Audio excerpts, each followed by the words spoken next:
بسم الله الرحمن الرحيم.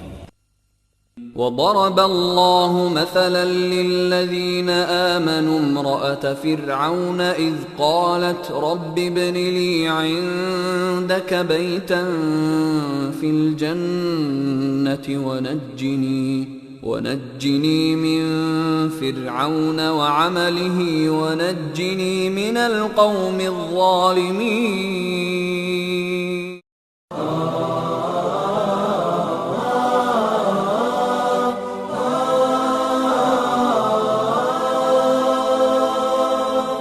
العفو منك إلهي والذنب جاء مني. العفو منك إلهي. أعوذ بالله من الشيطان الرجيم. بسم الله الرحمن الرحيم. إن الله وملائكته يصلون على النبي يا أيها الذين آمنوا صلوا عليه وسلموا تسليما. اللهم صل على محمد وعلى آل محمد كما صليت على إبراهيم وعلى آل إبراهيم إنك حميد مجيد. اللهم بارك على محمد وعلى آل محمد كما باركت على إبراهيم وعلى آل إبراهيم إنك حميد مجيد. بسم الله الرحمن الرحیم. سومین درس از درس‌های موسیقی و هنر موسیقی و گپارن. دوستان عزیز، میخوایم سر موسیقی صحبت بکنیم. وقتی که سر موسیقی صحبت میکنیم احساساتی صحبت نمیکنیم. من از روز اول گفتم که نفس انسان همیشه چیزهایی که حرام است رو بسیار خوش می داشته باشه. یعنی من هم یک جایی که موسیقی را میشنوم خوشم میاد، اگر از نگاه خوشی باشه سرم تاثیر میکنه. ولی که حلال است یا حرام است یا جایز است یا ناجایز است یا خوب است یا بد است، این قرآن تعیین میکنه و سنت رسول الله صلی الله علیه و آله تعیین میکنه و این که علما و مفتی های اسلام دربارش چی گفته اونا تعیین میکنه. اما این که مزاج من هست یا من را یک چیز خوشم میآید، طبعا هر حرامی که است، اما دوزخ که است، راه دوزخ هم تو خوب سرک قیر است، چهار طرفش گلاه هست، دخترای برهنه هست، فیلم‌ها هست، سینماها هست، دول است، رقص است، ساعتیری هست، تا که می سرک هم تو قیریزی رفته میری کلوب در دوزخ میفتی. اما راهی که به طرف جنت میری، راه جنت جهاد است، راه جنت مثلا لط خوردن است، راه جنت مثلا خونت میریزه، راه جنت مثلا سنگلاک ها هست، سختی ها را میبینی، دشنام ها را میشنوی، توهین میشی، تهدید میشی. دندانای پیغمبر شهید شد، پیغمبر از نعلین مبارکش خون جاری شد. یعنی جنت رفتن کار آسان نیست. پس او را که است، راه دوزخ که است، بسیار با گلها و با زیبایی هاست. از این خاطر بسیار ساده انسان میتونه به دوزخ بره، اما وقتی که بخواد به جنت بره، راه جنت پر از مشکلات است. به هر صورت ما میخوایم که درباره موسیقی بفهمیم. اول خدا بفهمانیم و باز بعد از او سر از او بگوییم که حلال است یا حرام است یا جایز است یا ناجایز. به خاطر فهمیدن یک مطلب، همیشه شما کسایی که جوانایی که دعوتگر هستین، جوانایی که با فکر هستین، با اندیشه هستین، شامل نهضت اسلامی هستین، شامل از این هستین که باید جهان تغییر بکنه، جوانایی که میخواین که بیرق اسلام در سر قصر کرملین و سر قصر سفید بیرق اسلام رو بلند بکنین. همیشه وقتی که تحقیق میکنیم سر یک موضوع، منهج علمی چی است، باید تاریخچه‌اش بفهمی که از کجا شدی. اول تاریخچه‌اش بفهمی و باز وقتی که تاریخش فهمیدی، از زمان سابق تا به امروز آهسته بعد تمام بخش‌های موسیقی واضح میشه، معلوم میشه. هر چیزی که میخواید، تنها موسیقی نه، هر چیزی که میخواید.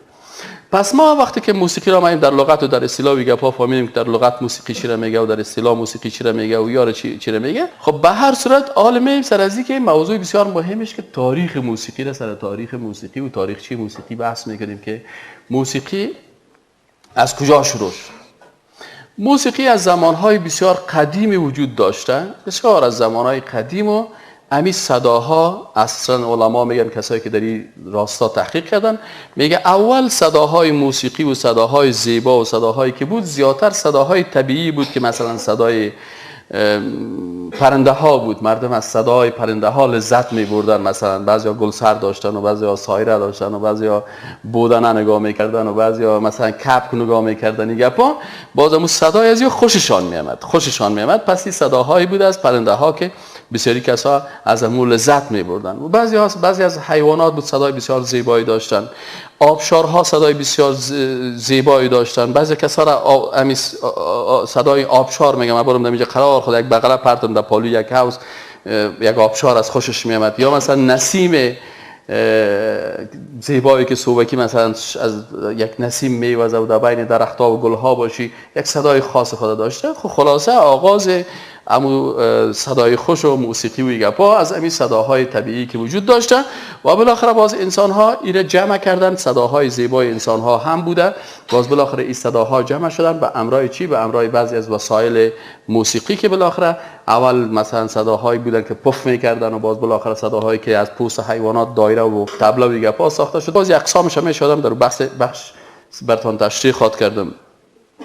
این حال وقتی که ما میخوایم سر موسیقی گپ بزنیم، موسیقی هایی که صحبت میشه از زمان های قدیم وقتی که وجود داشته، مثلا اگر بریم در قرون وسطا ببینیم که در قرون وسطا در غرب چه قسم موسیقی بود، در شرق چه قسم موسیقی بود. اکثرا موسیقی هایی که در قرون وسطا در کشورهای غربی وجود داشت، در کشورهای اروپایی وجود داشت، زیادتر موسیقی هایی بود که تحت تاثیر کلیسا بود. در داخل چوکات کلیسا ترانه ها خوانده میشد به همراه بعضی از وسایل موسیقی و این شکل مذهبی و دینی و عقیدتی را داشت. و عین گپ در هندوستان ادیان هندی زیادتر در عباداتشان با موسیقی عبادت میکنن. همیشه پیش بت اگر دیده باشین بسیاری وقتا وقتی که میرقصن و پیش بت خواندن میکنن ای نامره سبسه بڑا تیرا نام ہے شیروالی، این گپا که خوانده میرن این کلش چی هست؟ پیش بت ها دارن یک کسی از شیروالی او را میگن که در سر شیر شیشته و بر از این خواندن میکنن و پیشش میره ای بگوان، این خواندن ها برای بگوان میکنن و رقص و موسیقی و این گپا جز عقیده و دین از اونها هست.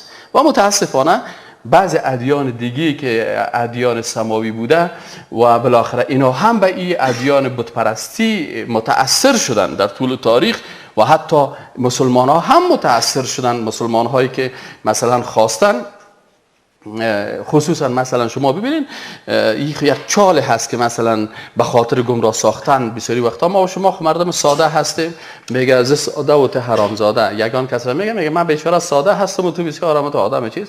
پس این بسیاری وقتا از سادگی ما مردم بیچاری که بیسواد هستیم استفاده شده.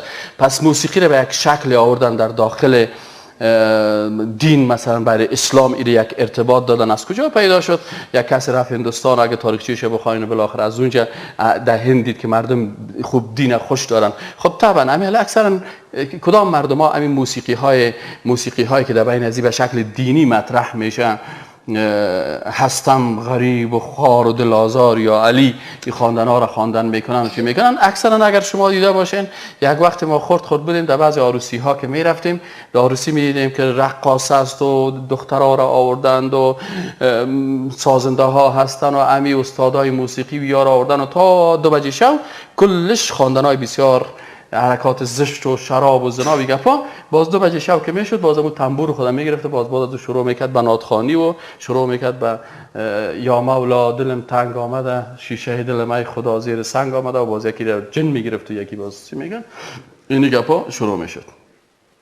و این موسیقی رو چرا مردم زیاد به این علاقه دارن و چطور دشمنای اسلام یا مثلا کسایی که دوستای بیخبر اسلام موسیقی رو در داخل اسلام هم داخل کردن؟ علتش همین بوده که اکثرا جوانایی که شما ببینین، بسیاری جوانایی رو من میشناسم کسایی که همراه ما بودن و حال پیر شدن، مثل ما واره کاکاگک و پیرک و ریش سفیدک شدن، چون در نهادی از این موسیقی را زیاد شنیده و خوشش میاد و همیشه باید خواندنا را بشنوه. این حال این خود مزاجش است. اذا کثر الکلام علی اللسان استقر فی القلب. از این خاطر یک مقوله هست میگه وقتی که زیاد یک گپ بگویی او گپ در قلبت میشینه، داخل میشه در قلبت. از این خاطر یک مسلمان باید همیشه بگه لا اله الا الله، لا اله الا الله، سبحان الله والحمد لله ولا اله الا الله والله اکبر.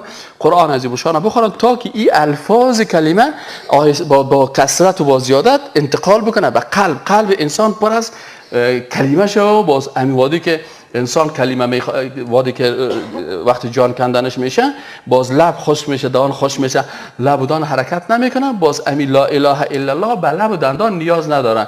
ببین سریختا لا اله الا الله لا اله الا الله وقتی که میگی هیچ لبایت هم کار نمیکنن دندانایت هم، اما دیگه کلمات کلش باید لبایت شور بخورن، چون این وقت دانت هم تو شخ مونده حالا چی میبره از قلبت صدا میبره میگه لا اله الا الله لا اله الا الله. این از این خاطر زیاد آدم باید کلمه بخونه. خب اینا کسانی که برعکس از اینکه لا اله الا الله را زیاد گوش بگیرن، همیشه تا گوشش موسیقی بوده، در موتور موسیقی بوده، در هر جای موسیقی بوده، بالاخره این خب مجرا هست به قلب. حواس خمسه چی است؟ حواس خمسه تمام معلومات ها را میتن، مثل که یک اتاق است، در این اتاق پنج کلکین است. از این 5 کلکین یا از این 5 همون نل که داخل از این آب میایه بالاخره در قلب داخل شده میره. حالا بعضی کسا هست که موسیقی جزء شخصیتش شده، جزء سیرتش شده، جزء لاینفک زندگیش شده، همیشه باید موسیقی بشنوه. خب در جوانی مشنوه عادت میکنه به موسیقی. حالا که پیر شده و تاریخش تیر شده و گپش خلاص است، لکن همو عشق موسیقیش خمرش هست. پس آل برزی چی را جور کردن که والا آل بیخ چی هست دیگه؟ آل موسیقی دینی مشنویم. حالا میخواه که موسیقی رو چی بسازن؟ یک چادر اسلامی در کلش بانن. باز همون موسیقی است، همون دول است، همون تنبور است، همون ساز است، همون رقص است، منتها تا دیروز به شکل یک غیر دینیش به گناه بود. جوان هستیم، باز که پیر شدیم توبه میکنیم.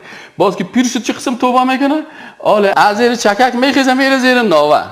چرا که اون موسیقی که فاسقانه هست گناه کبیره هست و اون موسیقی که به نام دین است این آدم کافر میسازه.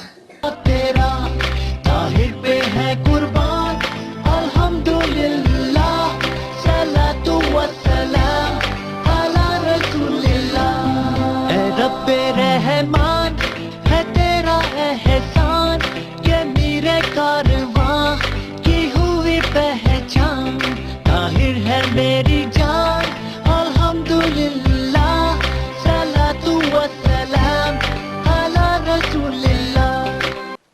به خاطر از اینکه من این حال براتون باز مثال ها دارم، من مثال های شعر برات میارم و ببینید که در بین شعر چقدر توهین یک پیغمبر است. قصه سنگ تراش هیچ موسیقی نه، هیچ طبله نه، نات است. یکی از دوستای خدا آدم بسیار خوب، خدا ببخشش حال فوت کرده، او را خدا ببخشه، اما قصه سنگ تراش هم میکنه. در قصه او تو نشان میده که یک نفر برای خداوند بسیار گپای زشت میگه. موسی علیه السلام میخواد که این نصیحت بکنه که ذات ذوالجلال است، برای صفات خوب بگو. عیسی ناامید میشه و موسی علیه السلام بسیار توهین میکنه که یعنی یک موسی علیه السلام اومد گیر از دلش از دین سیاه کرد، در حالی که سبحان الله توی شعر سنگ تراشه که میخوانی آیا تو میفهمی که موسی علیه السلام کی بود؟ پیغمبر اولوالعزم. آیا تو میفهمی که موسی علیه السلام پیغمبری است که از گناه صغیره و کبیره خلاص است؟ آیا میفهمی که تو پیغمبر معصوم است؟ خیر است، این باز نوبتش وقتی که سر شعر موسیقی آمده میرسیم. به هر صورت تاریخچه موسیقی از این میجا شروع شد و بالاخره در اونجا ارتباط داشت موسیقی با چی؟ با دین. اما اسلام که است دین دیگه هست. با بت پرستی فرق میکنه. در اسلام دول نیست، طبله نیست. درست است وقتی که گوندوی کار میکنه او عقیدهش است، او جز عبادتش است، او نمیتونه عبادت بکنه. مثلا عمل یک نصرانی در کلیسا بدون اون پیانو نمیتونه که عبادت بکنه. اما موضوع نزد مسلمان آیا رسول الله صلی الله علیه و سلم چه قسم عبادت کرده در بین مسجد؟ موضوع پیرو محمد صلی الله علیه و سلم است. پس وقتی که تو میگی موسیقی جزء اسلام هست و در اسلام هست و ما موسیقی دینی داریم، اول گپ درست گپت کجا میره؟ یعنی برای مردم میگی که محمد صلی الله علیه و سلم، ابوبکر صدیق، حضرت عمر، حضرت علی، حضرت عثمان اینا هم چی میکردن؟ موسیقی مینواختن دیگه. پس تو پیغمبر داش نام دادی، در حالی که در آیات قرآن و در احادیث میگه که پیغمبر ساز یا مثلا یک کس میخیزه کت لنگی خود، کت ریش خود، کت چپن خود، کت لباس بسیار اما تو چیز خود عطر انداخته میره رقص میرقصه. برای مردم چه قسم دین معرفی میکنه؟ همین کسی که خدا خوب عالم هم میگیره، مولوی هم میگیره و خدا معرفی میکنه. در حقیقت ای برای مردم اوت معرفی میکنه که العیاذ بالله چون من عالم هستم و در مسند پیغمبر شدم، پس این کار را که من میکنم کاری است که من به پیروی از پیغمبر میکنم. پس پیغمبر برای مردم اما تو معرفی غلط میکنه. از این خاطر برادر عزیز اگر موسیقی خوشت میاد، ساز خوشت میاد، بگو ولی موسیقی حرام است، ناروا هست، من گناهکار هستم، الله مرا عفو کنه.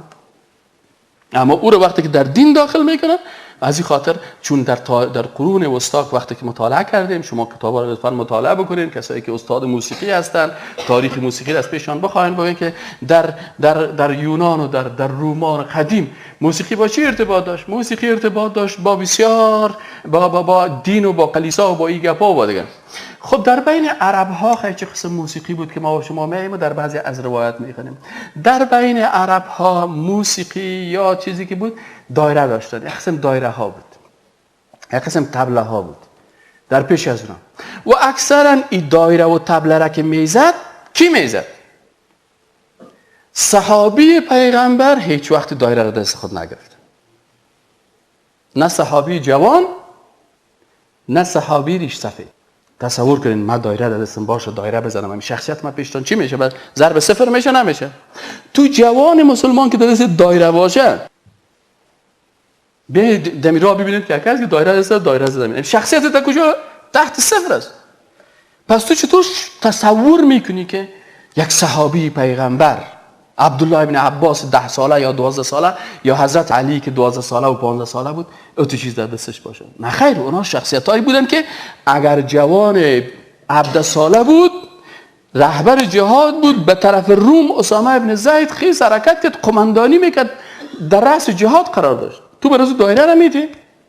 یا تصور میکنی که یک زن مسلمان در پیشروی مردم دایره بزنه و باز مردم صدایش از کلکینا بشه که سمنک در جوش ما کپچه زدیم، دیگران در خواب ما دبچه زدیم؟ کدام بیبی کارا میکنه؟ بیبی خب بیبی سمیه بود. یعنی خیر صدقل من ملامت مرا دشنام بتین، لیکن حداقل پیغمبر را دشنام نتین، صحابی پیغمبر را دشنام نتین، دین برای مردم منفی معرفی نکنین.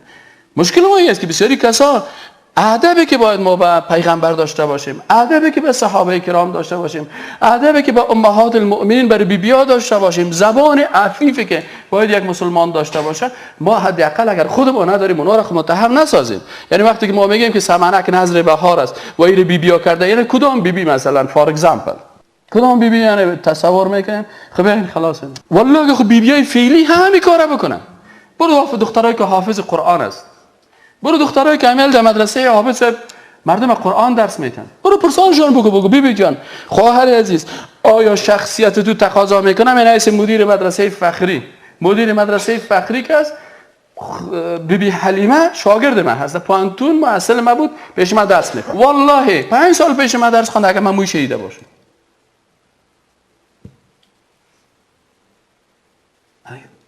کدام پرسانش که بگو بیبی حلیمه آیا شخصیت تو تقاضای زیر میکنه که تو دایره به دست بگیره؟ میگه استغفر الله.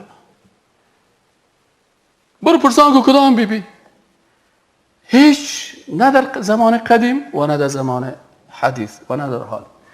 او کسایی که بازو میرقصه و دایره به دستش است، او را بیبی گفته و او را با خانمهای پیغمبر و با زنهای صحابی تشبیه کردن. نه خیر، این کسایی که دایره میزنن لیدی هست. من برای خارجی گفتم there is difference between بیبی and لیدی. بیبی کسی است که با حجاب است، بیبی کسی است که با ستر است، بیبی کسی است که با شخصیت است، بیبی کسی است مثل بیبی سمیه هست، بیبی کسی است مثل بیبی خدیجه هست که الله برش سلام فرستاده، بیبی کسی است که مثل بیبی زینبه هست، بیبی کسی است مثل بیبی عایشه هست که هر کتاب حدیثه که باز کنی، صحیح بخاری، صحیح مسلم، ابو داوود، سنن ترمذی، کلش باز کن، عن عایشه رضی الله عنها، از مادر مؤمنان عایشه، از عایشه. اینی بیبی هست که ما شاگردایش هستیم. بیبی خانم فرعون است که قرآن بر ما گفته که و ضرب الله مثلا للذین آمنوا امرأة فرعون. برای مسلمان ها ضرب مثال است کی؟ الگو هست خانم فرعون. اذ قالت رب ابنی عندك بیتا فی الجنه، گفت که پروردگارا برای من خانه در جنت آماده بساز. اونها بیبی هستن. اما لیدی اون کسی هست که مینی جوب است، ماکسی هست. والله درباره از دیگه من زیاد گپ زدن نمیتونم به خاطر از اینکه عفت زبان مسلمان تقاضای زیر نمیکنه که ما از لیدی های غریبی گپ بزنیم. خجالت میکشیم که حداقل ما مو تصویر از رو به زبان بگیم. خودتان در اینترنت در کل جای خودتان میبینید. ما درباره از این تبصره نداریم، هیچ چیز نمیگیم، از طرف ما برشان سلام باشه. پس ایناله در زمان نبی اکرم صلی الله علیه و سلم وقتی که گپ از موسیقی گفته میشه، این موسیقی نیست که امروز در افغانستان است. او وقتی گفته میشه که مثلا یک کسی یک خواندن میکرد، طلع البدر علینا من ثنیات الوداع وجب الشکر علینا ما دعا لله دا، دخترکای نابالغ خردسال او رو جاریه میگفتن. جاریه، دخترکای خرد نابالغ. اون رو دایره گکا داشتن و هم دایره های داشتن که زنگ نداشت و او در عروسی دخترکا جمع میشدن میخوندن. و یا کدام خانمی که در بین زنها و او رو هم جواری یا جاریه میگفتن که یکی از کلمات جاریه چی هستن؟ زنهایی که کنیز بودن. غیر مسلمان کنیز است و حکم خاص خود در کتاب‌های اسلامی داره.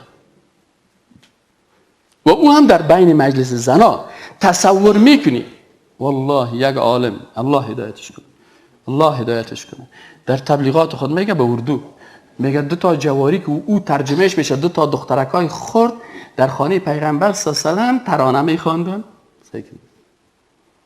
و ابوبکر صحابی مبارک ابوبکر صدیق داخل میشه، نه برش میگه که شما در خانه پیغمبر شما موسیقی میخوانید. یعنی ابوبکر صدیق خود شاگرد رسول الله است، میفهمه که موسیقی یک چیز مردار است. برش میگه شما در اینجا میخواین پیغمبر صلی الله علیه و سلم، این دخترکاست، دخترکای خرد است، شعرهای را میخوان از غزوات ایگه پاره. و پیغمبر صلی الله علیه و سلم بان عالی اید است، دخترکای خرد است، اینقدر زیاد جدی نباشین که سر دخترکای خرد هم برای چیزای خرد نمان. این عالم از العیاذ بالله العیاذ بالله العیاذ بالله میخزه میگه پیش پیغمبر 2 تا زن خواندن میکردن. استغفر الله. او عالم کاش که دولچی میبودی،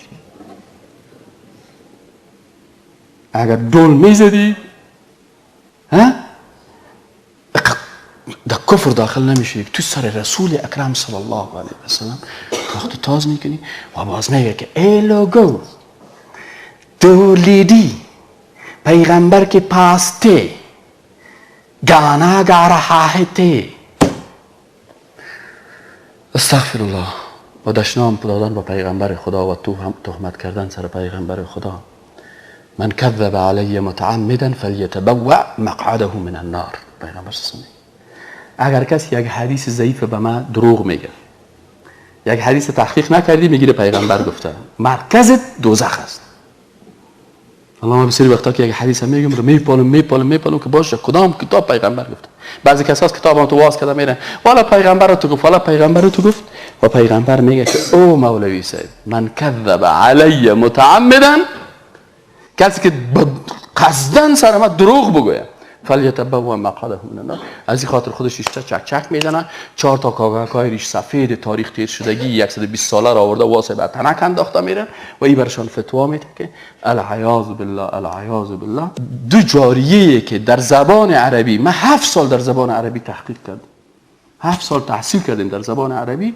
جاریه به معنای دخترکای خردساله که اینا به سن بلوغ نرسیدن. 2 تا دخترکای خرد در خانه پیغمبر و ایره میگه. و لحوی که در زمان پیغمبر صلی الله علیه و سلم صحبت میشه، پیغمبر صلی الله علیه و سلم میگه آیا کدام لحوی نیست که در یاروسی یگان مردم چیز شود؟ منظورش همین چی است؟ دایرگکای بیزهی که دخترکای خردسال میزنن. اما در کل احادیث و روایات ما دیدم، من یک وقت به این نظر بودم که اگر شب ما مثلا برای عروسی اسلامی 10 نفر بچه جوان دایره بزنن، دایره داشته باشن، ترانه بخورن، ولی وقتی که من تحقیق کردم دیدم که هیچ بچه جوان صحابی دایره نزدن. پس من گفتم بیادر برادرای جوان شما هم از دایره مایره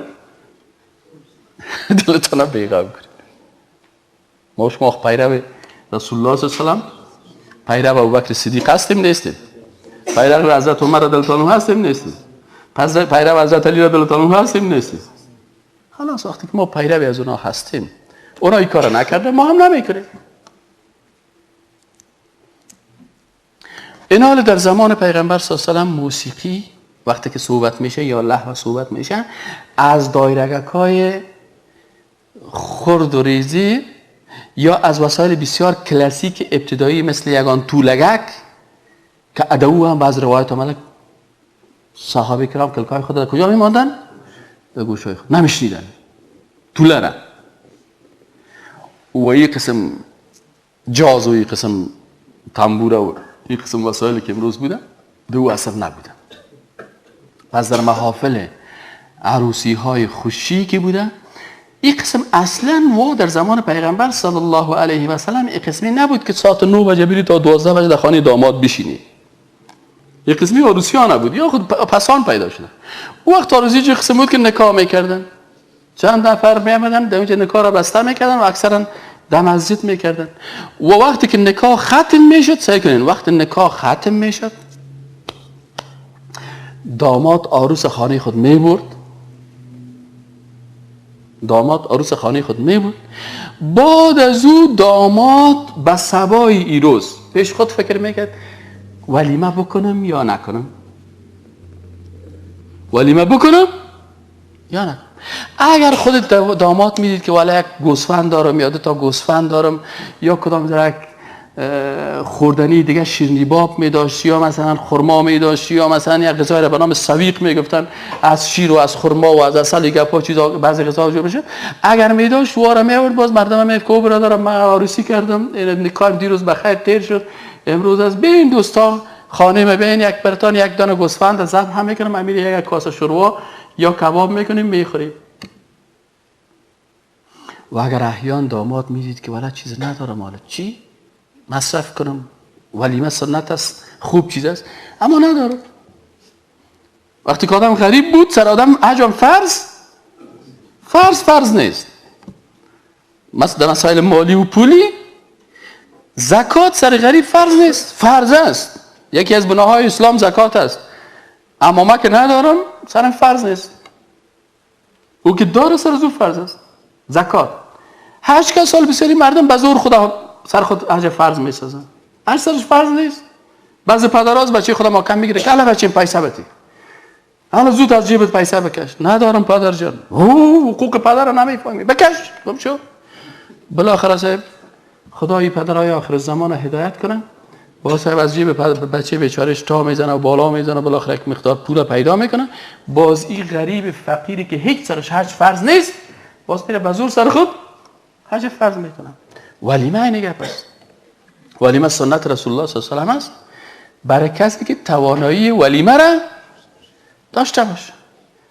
بعضی صحابه کرام بودن هیچ تواناییش نداشتن نکاح کردن رفتن خلاص چند تا میمان کردی هیچ کس ولیمه کردی نه چرا نداشت و صحابه هم از او چون وا دین تطبیق میکردن نه هم چشمی را ما مسلمان‌ها را که ضربه زده و شکست خوردیم و تکه هستیم نه به خاطر از اینکه دیندار هستیم به خاطر از اینکه در زیر چشم ما دین نیست زیر چشم ما چی است هم چشمی هست که والا مردم از ما را چی بگه ما باید خوب و طلب بسیار کلان بگیرم به خاطر از اینکه مردم و یا بسیاری وقت هست که بس بر سرش میگه که بعضی کسا تحمیل میکنه. به هر صورت موسیقی در زمان پیغمبر صلی الله علیه و آله این موسیقی امروزه نبود. موسیقی آهسته آهسته وقتی که تاریخ خوانیم مثلا ما وقتی که نو رادیو و تلویزیون در افغانستان آمده بود در تلویزیون مثلا حالا زیادتر مثلا موسیقی ها در تلویزیون است. اول که در تلویزیون موسیقی آمد تلویزیون در افغانستان داوود خان در سر کوی تلویزیون این پایه زیر جور میکردن و سرک جور میکردن ما خورد بدیم و تلویزیون آمد. وقتی که تلویزیون آمد در این تلویزیون و رادیو وقتی که اول در افغانستان ساخته شد اول مردها که را به نام دم میگفتن و بعضی به نام دلاغ میگفتن و بعضی به نام سازنده میگفتن و بازپسان به نام هنرمند اصطلاحات قدیمی او وقت همین قسم بود دیگه کس خفه نشد حالا چرا آدم خفه شد چیزی که هست همین گپو در قریه های همین قسم میگفتن باز مردها بودن و در رادیو هم مردا میخوانند. باز یک خالگه که جرأت کرد و با 1000 بیابی و غال مغالی خیست در رادیو افغانستان برآمد و خان که شیرین روبا بمرن نبودم خانه. این شروع شد در رادیو. بعد از این وقتی که شروع شد در رادیو که شیرین روبا بمرن و نبودم خانه بعد از این خواندن ها با صاحب هزارا مردم هزارا جنجال و باز بالاخره کلگی دیگه اینجا مردم غیرت میکردن که من نیست یک مسلمان سعی کن تنها آیا خانم من یا خواهر من یا دختر من یا همسر من صدایش در رادیو برایم. غیرت داشت مردم. حتی اون دوهای افغانستان هم غیرتی بوده. اون دوهای افغانستان چادر بود، سرخلپت میکردن، پیرمتنبان میپوشیدن، لباس میپوشیدن و امو غیرت خدا داشتن. آهسته آهسته وقتی که تلویزیون برآمد کم کم بی‌غیرتی هم زیاد شد. این تاریخ ماست دیگه. این تاریخی که پدر کلانای ما داشت. اگر امروز مثلا میر مسجدی خان کودامنی برای و ما را ببینه، یا سید جمال الدین افغانی بیاید ما را ببینه، یا مثلا وزیر محمد اکبر خان بیاید ما را ببینه، با این کاری که ما میکنیم باز میگیم تو پدر کلام ازی بر ما تو میگه که آق هستی آق هستی آق هستی. تو کجا من کجا؟ نواسی مستی تو؟ خدا تو را نواسی من اسازه. تو غلام امریکایی، تو جاسوس امریکایی، تو کسی که در پالوی روس در پالوی امریکا شیشتی و افتخار میکنی. مؤسسه هنری پیمان فیلم، مرکز تولید فیلم ها و برنامه های اسلامی در افغانستان. انتشارات سید جمال الدین افغانی، مرکز فروش محصولات پیمان فیلم. دکتر محمد ایاز نیازی، استاد عبدالظاهر داعی، استاد عبدالسلام عابد، استاد نورالله کوثر، قاری مجیب الرحمن انصاری، شیخ محمد صالح پردل، مولوی عبدالعلی خیرشاهی، مولوی عبدالقاهر ابوالاسرار، مولوی ابو عبیدالله متوکل. که تمامی این موضوعات را شما می توانید از مرکز فروشات ما، انتشارات سید جمال الدین افغانی، کارت 4، عروج کامپیوتر پلازا، منزل تحتانی، دکان شماره 4 به دست بیاورید.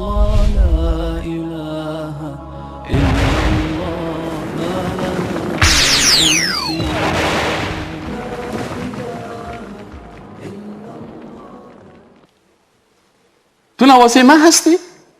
پس به هر صورت آهسته آهسته چی بگویم؟ اصل نیستمت. اصل دیگه چیزی که در خط است. حالا بعضی کسا میگه والله شما گپ میزنین مردم، حالا ما مردم کلش توهین نمیکنیم، اما کسی که خانم خوده میبره آرایش میکنه و در مقابل مردای نامحرم در چاره ایستاد میکنه، خیلی رو نامش چی بگوییم؟ هیچ. میبینیم کتابا برای چی استعمال کرده. برش میبینیم در فلانی کتاب گفته که کسی که اینی کار میکنه اینی نامش است. وقتی که کار کردی مشکلی است که در افغانستان کمونیست وقتی که برش بگید تو کمونیست هستی قارش میه. اما در کشورهای عربی وقتی که کسی رو ببینید در کشورهای اروپایی، در کشورهای اروپایی وقتی که بریم، ما که در اروپا رفتیم، مثلا اگر شما اروپایی ها رو دیدیم، امریکایی ها رو دیدیم، عرب هاست، اگر یک کس کمونیست است میگه ولی من کمونیست است، میگه یا ولی من کمونیست است. پرسانش کنی که تو شراب میخوری میگه yes I drink yes. آیا تو به خدا باور داری؟ میگه no من باور ندارم. I believe on my body. اما در افغانستان کس باز اگه دولچی رو بگی دولچیستی، دول در گردنش هست، زورش میتن. خیلی سکو. یک روز یک نفر آمده بود از خارج، یا آمده بود پیش چیز استاد آمد دیگه، استاد است، از استادای پانتون است، خارج رفته و پس از خارج آمده، از این طرف رفت صاحب کت شمله، از اون طرف آمد که تو چوتی موی یک دانه موی خودت جمع کرده، باز اینجا یک لاشتک بند کرده.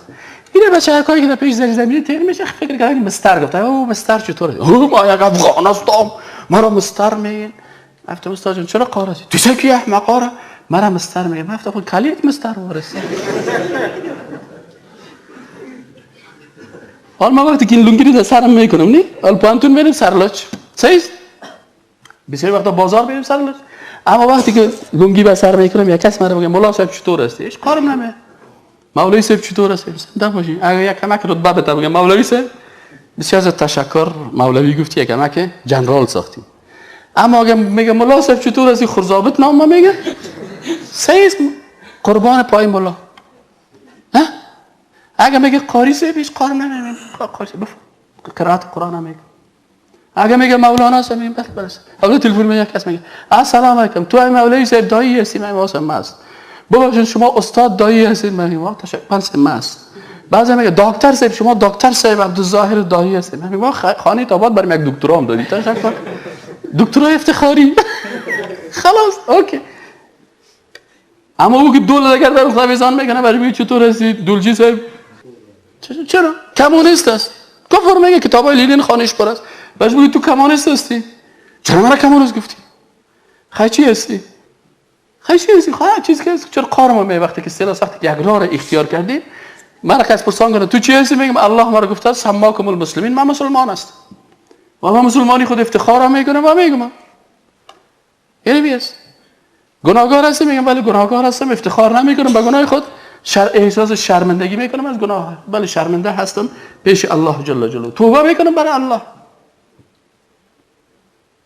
معصوم هستی؟ نه معصوم نیست. معصوم پیغمبرها بودن من معصوم نیست.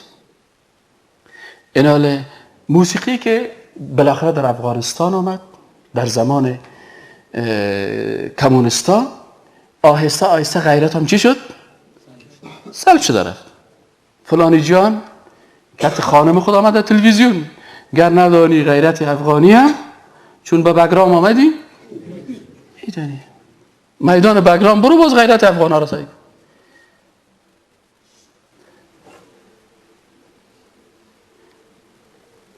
امو وقت هم بازم یک کم حیا داشتی زنان. چی بود حیایشان؟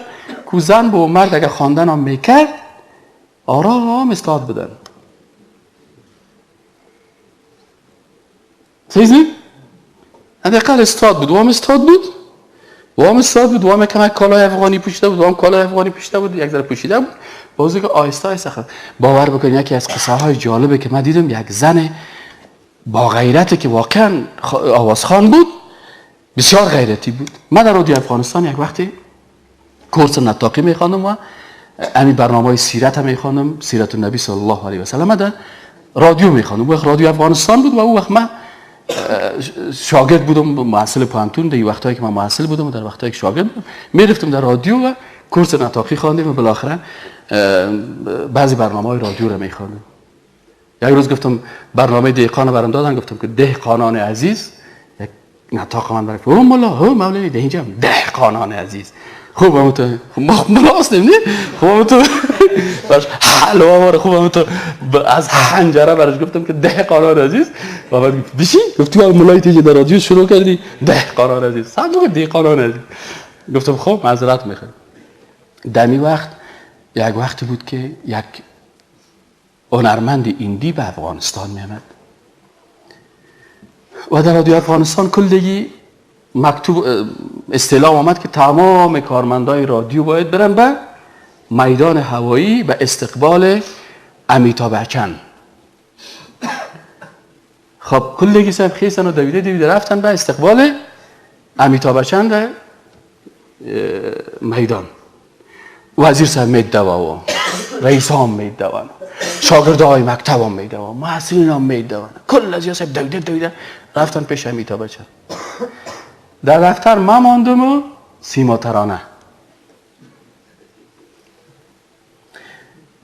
ترانه همونجا مدیر یک بخش از نشرات رادیو بود برنامه جوانها را پیش می بود.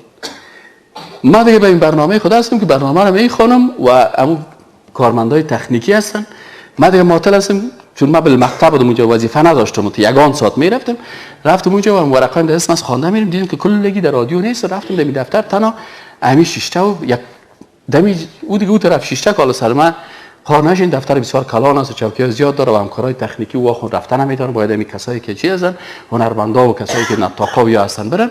خب من قرار اینجا شیشته می برنامه خود خوانده میرم که بعد از اون تلفن اومد که کی از این دفتر گفت این دفتر یک دو سه نفر مانده یکی اونم همکار بالمقطع برنامه‌های اسلامی است که او سیرت النبی رو میخواد. اینو گفت که چرا نرفتی؟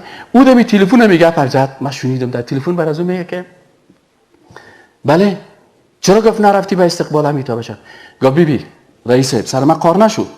من یک زن هستم تن آواز میخوانم نمیرقصم اما او امیتابh بچن در فیلم دان زنگ در پای خود بسته کرده رقصیده. گفت او رقاصه است من یک آوازخوان هستم، من پیش او رقاصه نمیرم.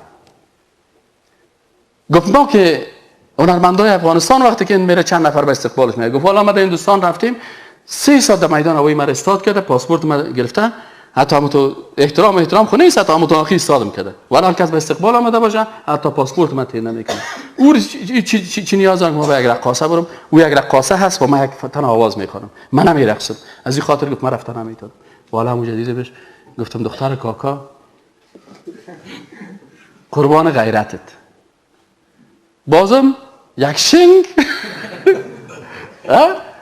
از این کسایی که بیخی هر 4 شنگ غیرتشان هر 4 زاویهشان گریخته، از تو بازم از 3 زاویه تا گرفته یک زاویه غیرتیستی که حداقل همه قدر خدا فکرت است اما تو یک احساس داری.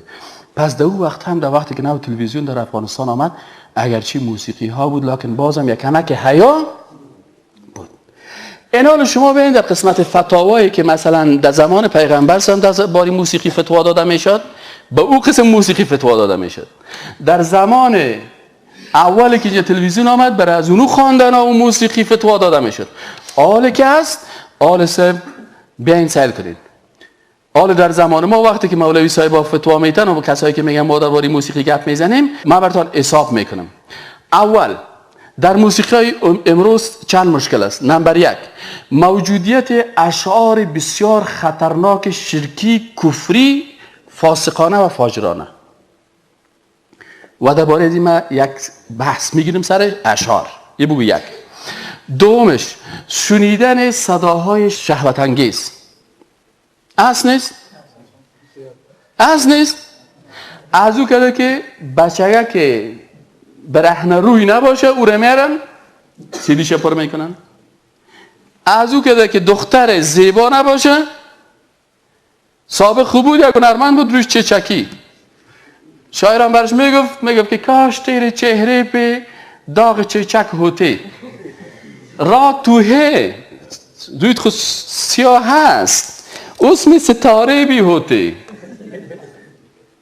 حال صاحب ازو کرده که سیزی زیباترین و ایره در سابق در ایگپا خارجی ها دخل نداشت.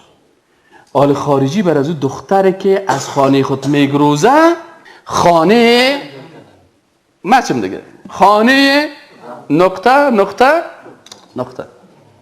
خود مردم افغانستان بازو خانه را برن سیل کنن که خانه چی است. اینا حال فعلا خارجی ها چی میکنن؟ استعمار است. استحمار است، خرسازی است. استعمار چی میکنن؟ آره صاحب او دختر زیبایی که خواندن کنه بر از او $1000 $2000 که اینا وقتی که او دخترک آمد باز پدرش میگه که نام خدا من یک دختر دارم بسیار باسواد است، در یک مؤسسه یک ترجمان انگلیسی کار داشتن، یک روز آمده که قصه میکنه یک دخترک دارم بسیار باسواد است. خب بسیار لایق است، بسیار عالی، خوب است. چی کمال داری دخترتون؟ گفت والا کمالش است که یک مؤسسه یک چیز کار داشت، یک ترجمان کار داشت انگلیسی. مردها و بچه‌هایی که تافل داشتن، ماستری در انگلیسی داشتن، ناکام ماندن. دخترم نه الفبای انگلیسی رو بگی نره، ای که رفت اول نمره کامیاب شد.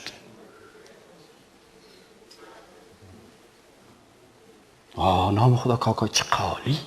این استعداد که بگینه را نو بخوانه، دستا بوک، دستا چیر، دستا کپ یا را خوانده، ای با دستا کپ خود سر کسایی که ماستری ده چی دارن؟ ده انگلیسی دارن؟ اول کامیاب شده و ناکام شدن. اینا شما فکر بکنین که در کامیابی ازی چی گپ است. به هر صورت اینا صاحب اون دختر که زیبایی را پیدا میکنن، او را میارن با دلاری ماش میتن تا کو کلپایشه جور بکنن. خدا هدایت کنه والا ما را. خدا تو وقتی هستیم برادرای عزیز از یک چیز بترسین که نبی اکرم صلی گفته که آخر زمان وقت است که یک نفر صبح مسلمان میباشه، شب مسلمان میباشه، الله ما شما را نگاه کنه. الله نگاه کنه. بسیار سخت است. سری وقتا میترسیم یا الله در روز قیامت چقدر اوامر الله در مقابل ما هست و صدها امر الله در مقابل ما هست و ما بی تفاوت هستیم، غافل هستیم. به هر صورت شما سعی کنید، من تنها چیزایشو میگم، باز تفصیلات شده در ابطای بعدی ان شاءالله براتون میگم.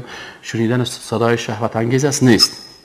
پس یک حرام موجودیت شعرهای فاسقانه و فاجرانه و شرکی و کفری، یک گناه در یک پارچه موسیقی. دوم شنیدن صداهای شهوت انگیز. صحیح است نه؟ چند گناه شد در یک پارچه موسیقی؟ دو گناه نه؟ دو حرام. خب حال بسیاری بعضی کسا میگن موسیقی حلال است یا حرام است. حالا من برش میگم که سه گو که چند تا حرام است، باید بگو که نگو که موسیقی حرام است، بگو در موسیقی چند تا حرام است. چند تا حرام است. این دو تا حرام.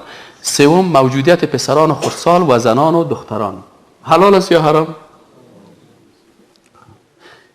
یکی که میخوانن اگر او پسرکای خود در بین بچه‌های خود بخوانه یا دخترکای خود در بین دخترکا و زنها بخوانه، اما ای که مثلا یک دختر بالغ یا یک پسر میخیزه در بین مردم و از موسیقی استفاده میکنه. اصل نیست. چهارمی حرامش رقص ها. صحیح است نه؟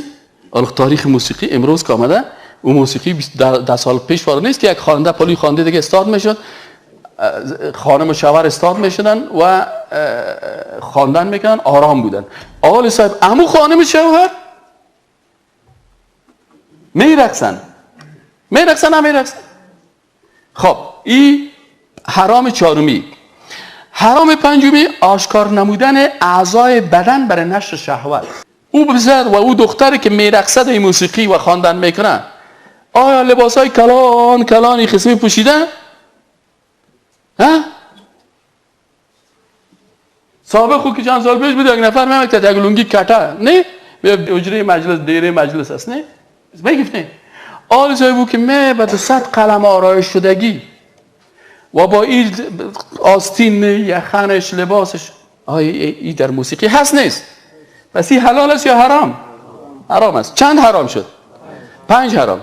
ششمی حرامی که در موسیقی امروز است اختلاط میان مردان و زنان. هست نیست؟ هست نیست، اختلاط نیست.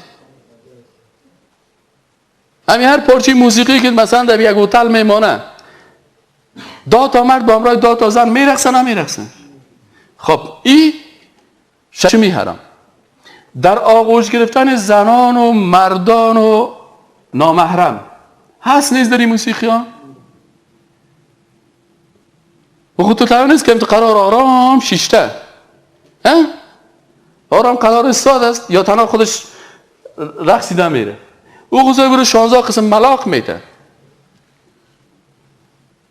هست این حرام. یعنی خیلی ما و شما مردم های ساده نیستیم. ما و شما مردم ها کلتان تحصیل کرده هستین، کلتان لیسانس هستین، حداقل هم خورترینتان شاگرد مکتب هست، صنف 10 هست، 12 هست، 9 هست، 8 هست. حداقل یک مدت رو ما و شما تعلیم و تربیه کردیم. ما و شما احساساتی بحث نمیکنیم. ما خودمی جامعه هستیم، زندگی میکنیم. آیا هست نیست؟ آیا امیر ما مقایسه میکنیم که این حلال است یا حرام؟ سر هر کدامش بحث میکنیم. خب اشتمش وقتی که 2 ساعت 3 ساعت یک نفر موسیقی میشنوه، ثم لتسألن یومئذ، آیا وقت یک نعمت الله هست نیست؟ محاسبه میشیم نمیشیم؟ وقت خدا که ما در موسیقی میتیم چقدر وقت ضایع بشه؟ یک نفر در تاکسی دریور تاکسی هست، یک نفر در موتور خودش از خیرخانه میتونه تا دی افغانان یک CD کست اسلامی رو بانه 10 نفر به نمازخوان میسازه، لکن 6 نفر که از ایشش ارشش از یارو بازور موسیقی میشنوه. 1 ساعت وقت کل گرفت نگرفت. والله ما در موتری که بالا شدیم که موسیقی است بسیارش از ترس چیز گفتن نمیتونیم. قرارش چی بوده خوانده رو مانده. اگه کدام وقت از ما کردم بچه‌م خوبتر از او باجرات است، باش میگه کاکا می خواندن در گلکو من میتونم کلی یک بیابی نکنه یا داو نزنه یا دشنام نده چیز نمیگم. شما دیگه میگم خلاص اون تو خدا چوب میگیریم. اگه دیدیم که در قوارش تو آدم خوب از گپ شروع که باز میبره خیم یک ذره پخش کو باز قسم میکنیم. در غیر از او سر باز میگیم یا الهی ما نمیخواستم بشیم بزور سرم شنوان الهی در روز قیامت مثلا شهادت میدم که پروردگارا این دریور تاکسی که از خیرخانه شروع تا دیوانان سر من موسیقی شنوانده، الهی پروردگار هم 1 ساعت ما در روز آخرت 1 ساعت ری یک دسپان کلام نمیگردن ما که خرس خفکش کو بزور سر من شنوانده اصل نیست بزور. خب از کابل که والا قندوز خوب از قندوز میرفتیم کباب میخوردیم خوب کستا اسلامی ماندگی بود. گفتم والا خدا کاش من در قندوز خانه میداشتم کاش که قندوزی میبودم. اما در کابل نه یک هتل را نیافتم که آدم در هتل بره یک 4 کلمه ببین یک نفر ریش کلام 4000 تو افتاده تو ریشش کسل میکنه اینو حاجی صاحب تو بریم در هتل حاجی صاحب نان بخوریم و حاجی صاحب از او کده که خواندن زشت و حرام و ناروا نیست حاجی صاحب خدای پاک هدایتت کنه والله حاجی صاحب هتلی اگر در روز قیامت از هر نفر که پیشت نان خورده پیش الله اگر از یخنت نگرفته خب نام تو ماجیس عکسای بابا کلام تو بالا سر و پالوش دست کرده و باز غیرت بابا کلام تو زگو غیرت تو زگو اینجا نواسه کاکای تو بر ما چالان کردی که اتن پرته باز اگه چیزی بویی میگه گفت هیچ نمیگم خلاص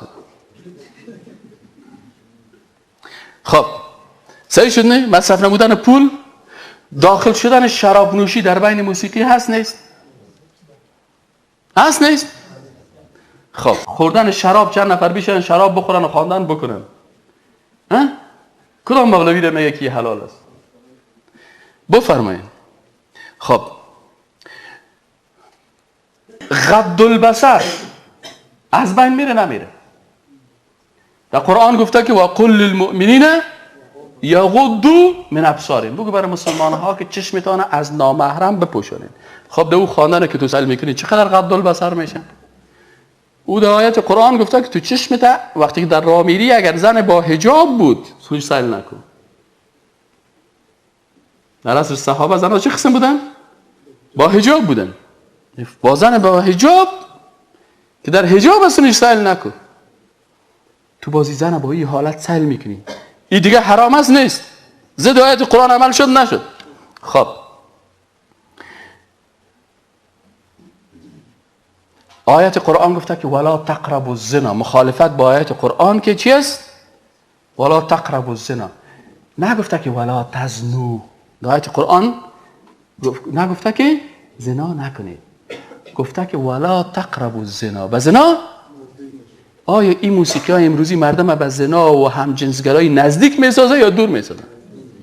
نزدیک میسازه خب ببینید موسیقی کسایی که موسیقی میبینه قربانتان این صاحب شما میگن که استاد آمدن و این کاکا مرا کاکا میگه که موسیقی خراب است این ما کاکا میگیم یا آیت قرآن میگه خب آیت قرآن میگه ولا تقربوا الزنا به زنا چی نشین یعنی کت نامحرم دست نتی سون زن نامحرم سیل نکن کت نامحرم فکایی نگو کت زن نامحرم ولو که مولوی باشی در یک اتاق تنها ما که یگان شاگرد پانتون کدام وقتی کدام کسی کدام خواهر از پیش ما پرسش میکنه این خواهر عزیز اورده بلند در منظر عام در یک جای گوش استاد میشیم که کلگی میبینه اما در یک اتاق در دفتر خودم خواهر عزیز ما تو تنها در اتاق حرام است ناروا هست ولا حتی بازن نامحرم خب 13 تشبه با فاسقا و بیدینا هست یعنی موسیقی رو کی خوش داره آدمای خوب یا فاسقا ها و در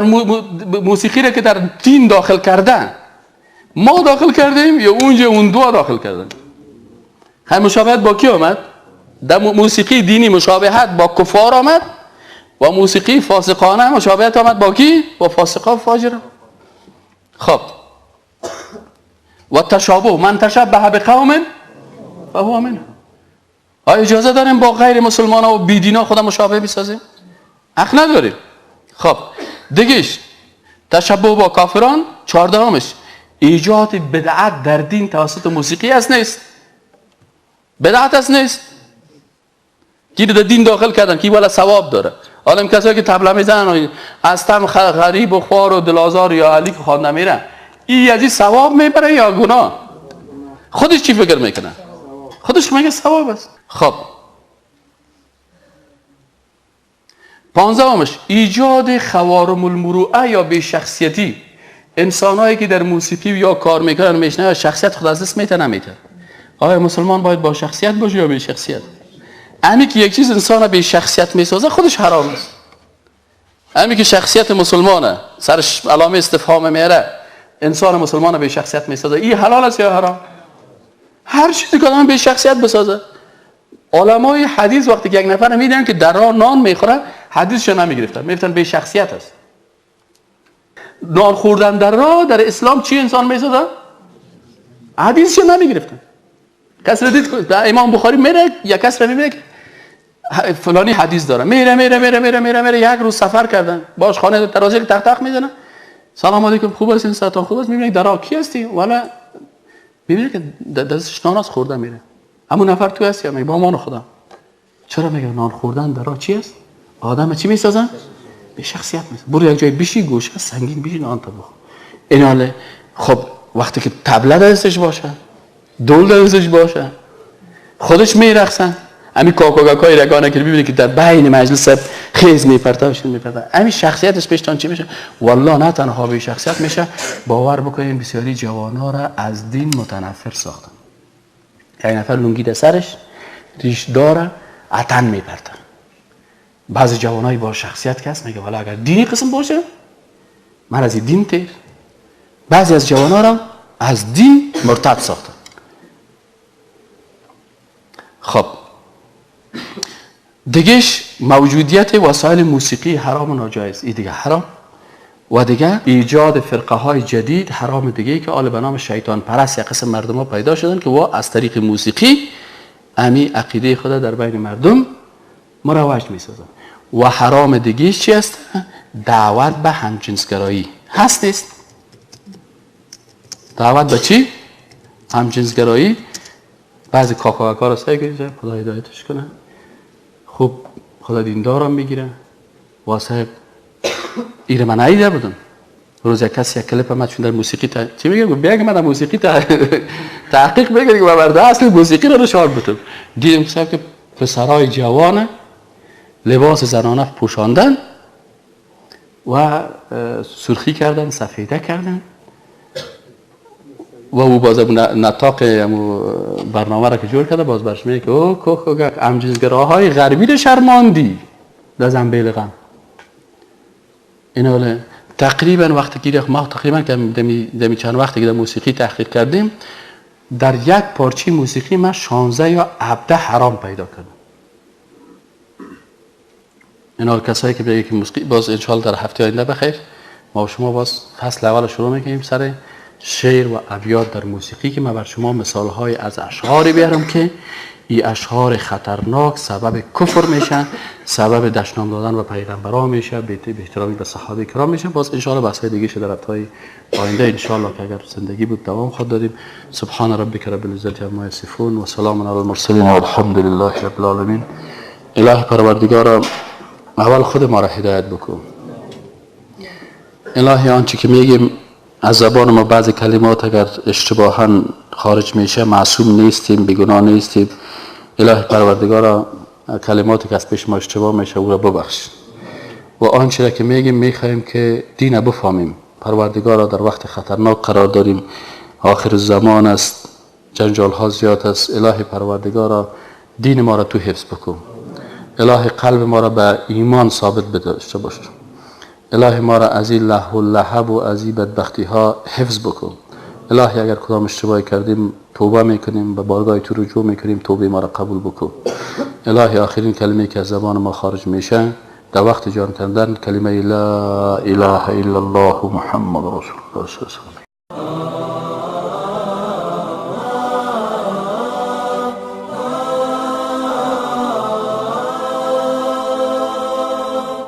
العفو منك إلهي والذنب جاء مني. العفو منك إلهي والذنب جاء مني.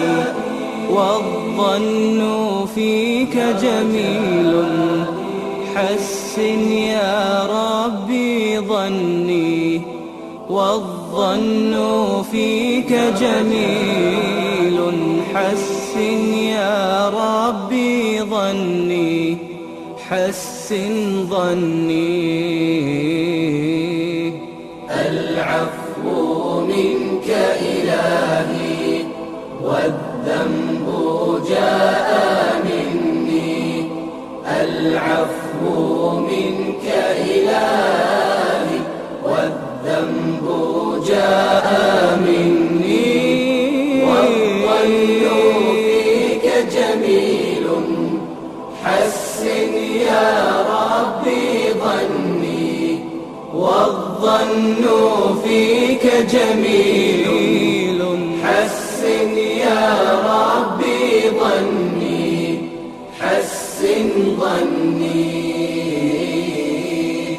يا ربي أنت رجائي أنت يا مجيب دعائي يا ربي أنت رجائي أنت يا مجيب دعائي اغفر يا ربي ذنوبي واستر يا ربي عيوبي اغفر يا ربي ذنوبي